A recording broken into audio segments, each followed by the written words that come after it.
So this one will be Married at First Sight USA. 10 weeks ago, these couples took a leap of faith, married a complete stranger. Couples test boundaries in the real world. Tonight's episode, which would have been last night, was about deal breakers. The couples question and in some cases test their relationships. Tempers flare when a husband confides in someone else's wife, and a runaway bride comes home to face the consequences. Okay, now that's what they give as a prelude, if you will, to this show, Married at First Sight USA. Olivia and Brett, you are first on my list, and I wrote down, just like I always do, what happened with the couples, yada, yada, yada, and at the end, you'll get my vote of whether they're going to make it or not. Okay, Olivia and Brett. Brett is sweet and pulls his own weight, helps Olivia make the bed, and Olivia, you're being so dang negative that you got on my nerves. Olivia shows excitement to take interest in Brett's hobby. She is going to go rock climbing with him. Olivia actually shows a sense of humor, says, is this a bad time when I have to go pee while holding the rope while he's climbing the wall? Olivia climbs and says, I need a foot. Brett says you have two. I love his sarcasm, and I think that he is so energetic and in this for the long haul, where I question Olivia. Brett encourages and supports Olivia. He says she says that he is awesome, and shows and good work. Something about I put good work. I can't even read my own handwriting a day later. Olivia making big strides in small things that they do. That's what she feels like. Olivia invited Brett to trivia night. Olivia is upset that Brett isn't even trying, and when he calls it ridiculous, Olivia feels frustrated and annoyed that he isn't interacting and meshing with her friends. And this is important, she finds, and feels like she didn't sign up for this. A friend comes and tells her, well, you didn't sign up for this. And that's not helping.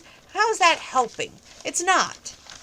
Okay, Armani and Woody. I don't think this is where... Yeah, we're going to be going all over the place because my notes are not in order because they were not in order. Armani and Woody brush their teeth together. Armani says this isn't at all how she imagined marriage. And Armani and Woody talk about laundry. Armani says, did you separate it? He says, no, it's thrown in a pile. Armani's an early night... I think I got that wrong. Woody is an early night morning, and Woody is even cooking. Armani is a late night person and likes to sleep in the morning. They discuss hand sanitizer, the coronavirus, the correction of kids, spanking. Armani wants to make sure that they are on the same page before she falls in love. She doesn't believe in spanking, and he does. Bennett and Amelia talk about emotional needs and if they're being met, and that they need to both listen and talk and understand each other. That was a wonderful moment for this couple. Wonderful. Okay, that covered that page. Moving backwards. Bennett and Amelia discuss how they do the draft for cleaning. They've made out these cards, like index cards, and put all these different chores on there. And they got to pick one that they wanted to do, and then one that was an actual chore, which was kind of cool if you ask me. Bennett wanted to do each other's own laundry, and Amelia says, I just folded your own laundry. Chore draft, just do the chores when they are a mess, Amelia says, and Bennett wants to have a chore day. Bennett is making tofu peanut sauce, and Bennett just glows about Amelia and how she took care of him during this illness, and he adores her and wants to make sure that she knows she is appreciated. Joanna and Rachel, which is Bennett's friends, come in costumes and sing songs for Amelia. Amelia is captivated by the words in the song, and Bennett has learned in marriage it's about taking care of each other. Amelia says thanks and Bennett for dinner, and the gift was so thoughtful, and loves the gifts that Bennett gives her. Chris and Henry. Not the whirlwind fairy tale. 3 weeks in, we are just starting to see each other's real pattern. Chris is still awkwardness, but learning about each other every day. She sees Henry more and more adorable after supper with everyone, and brings up, they have supper with everyone, having crawdads, which we'll get to somewhere along my notes. And when they come back home, that's the wife that is a little upset because he confided in another wife. But the other wife is kind of like the mother of the group, I feel like. And she's always trying to help everyone out in their situations. So I don't see why Chris was so bent out of shape.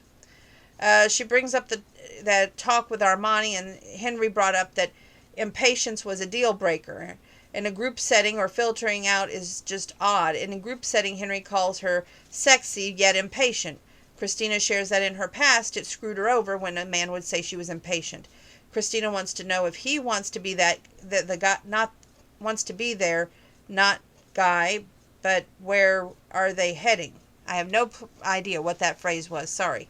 Christina is kind of upset and asks, "What can I do, or who do I need to morph into?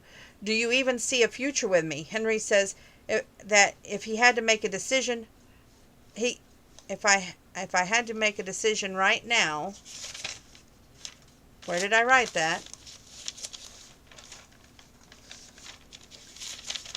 He says no. Christina says, "Why even stick around?" Henry says it's called an experiment and he does not know, wants to give things a shot. Communication is a deal breaker for Christina. They do questions in a bowl to communicate better. Henry presents Chris, and Chris says her fear of losing herself and having no fun. Henry says that he will treat her with respect and put forth effort and become more comfortable. Christina says, "I want to be married to a good person." Henry says the past few days have been better and calls himself a turtle. Christina says Henry's walls slowly coming down. Chemistry is growing, and they both have a laugh and share a blush. Okay. We'll do Karen and Miles, and then we'll pick up on the crawfish dinner. Karen and Miles. Karen stayed away. She went to her apartment, spent the night there. She questions Miles's intention. Miles doesn't want to hurt Karen, and he's unsure if they can move past that hurt. Karen says intimate talk upset her. She felt she doesn't even have a she felt that she doesn't mind talking with him about being intimate, but doesn't feel appreciated. Writing boom boom on a calendar, in the moment she felt unsafe. She felt disrespected in her own home. It was a boundary for her, and Miles apologizes for breaking the trust and wants to earn the trust back. Karen appreciates him owning up to it and being able to be more attentive. Karen and Miles talk about Amelia and Bennett. Karen says it's a great time. They talk about favorite colors, birthmarks, shoe size, brush teeth. They snuggle in bed. Miles loves Karen, and Karen, I think she likes Miles. Love, the jury is out. Karen is trying by taking Miles to like a yoga massage, and Karen says Miles enjoys lovey-dovey sweet stuff. Massage brought them closer together, I felt. Okay. We're working backwards, but we're getting there. The crawfish and the couples get into chat. Brett and Olivia, Chris and Henry, Amelia and Woody all go out to dinner. They chat about this has been the best week, the third week. They all learn more about each other. Amelia and Bennett and Karen and Miles play bocce ball. Meanwhile, Bennett says winner gets to kiss wherever you want, and Karen is not affectionate with PDA. Amelia kisses Bennett's belly button. Karen kisses Miles' forehead. Bennett kisses Amelia's arm. Karen has Miles kiss her nose. Sudden death, kiss lips. Miles says, "Got a lot kisses today." And Chris and Henry discuss playing golf salsa. Henry calls Christina sexy, and Christina says that he's a good teacher. Christina stuns everyone saying she's pregnant with a joke. Armani chats with Henry about Chris, and impatience is brought up, and if that doesn't get resolved, 0% of hope. Armani chats with Chris and Olivia. Impatience is a deal breaker. Chris feels like it's a cop-out because he has not told her about this. She's upset that they have not been able to talk about this and about how he would open up to the other wife. Woody and Miles, they go get their hair done. Kind of like a chick thing, but a guy thing moment. And they chat about wives, and Miles admires Woody's courage to tell Armani that he loves her. Miles said, "If I told that to Karen, she'd walk out the door." Miles admits that it's not intimate between him and Karen, and that Karen did not come home. Miles has to be patient and lets Karen dictate. Woody is concerned. Miles says that if things don't progress, then he will be concerned. Woody is concerned already because he's not getting his needs met in his marriage, meaning Miles is not getting his needs met in the marriage. Amelia and Bennett hold hands while they ride bikes. Bennett asks if there's anything that he's done so far that has annoyed her. Bennett says sometimes when you wash your dishes at the outside there's a little food grime, and Amelia says she will do better. Nothing comes to mind about annoying little traits. Bennett can't get over how she can't find fault with him. There's no pet peeves. It just seems too unconditionally enamored. She says, if I think of anything, I'll let you know. Woody and Armani go out on an eat date, and he blows her kisses, and he says, I can't mess up your lipstick right now, but I will later, which I found adorable. And Woody brings up that he said, I love you, and since he said it first, does it bring up tension, pressure on her? She doesn't want him to fall out of love, and she does have feelings, but she wants them to be accurate.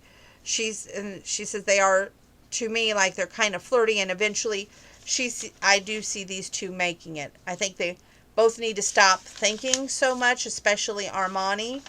She's so worried about everybody else, but she puts herself last. Next time on Married at First Sight USA, the couples will take steps towards intimacy. Now, what do I think based on the previews that are going forward next week, based on what happened this week? What are the ratings? Y'all are always after me for numbers on this. I didn't give you numbers on the Australian part because we're on the series finale. It's done. But let's go with, okay, Karen and Miles. If Karen does not stop shutting Miles out and stop being afraid that he's going to be a repeat of her past, then I'm afraid that they're not going to make it. So they're stuck at 5. Chris and Henry, I don't know. Sometimes you guys improve. I mean, majorly improve with her and Henry calling her sexy, and him saying that, and she calling him a good teacher. But then there's that doubt going through there about being impatient, and they both can find fault in each other so easily. I'm moving you guys to a 6. Amelia and Bennett, you're still at a 10. Well, I'm going to move you all the way up to 10 because this week was unstoppable. So 10. Olivia and Brett, my favorite couple. I am going to go with a 6. Armani and Woody, I think I've covered everybody when I finish y'all off here. Armani and Woody, I'm going to go with an 8. Still a good rating. And that was our finals for tonight of Married at First Sight USA. So we've got a magazine and a book review left next.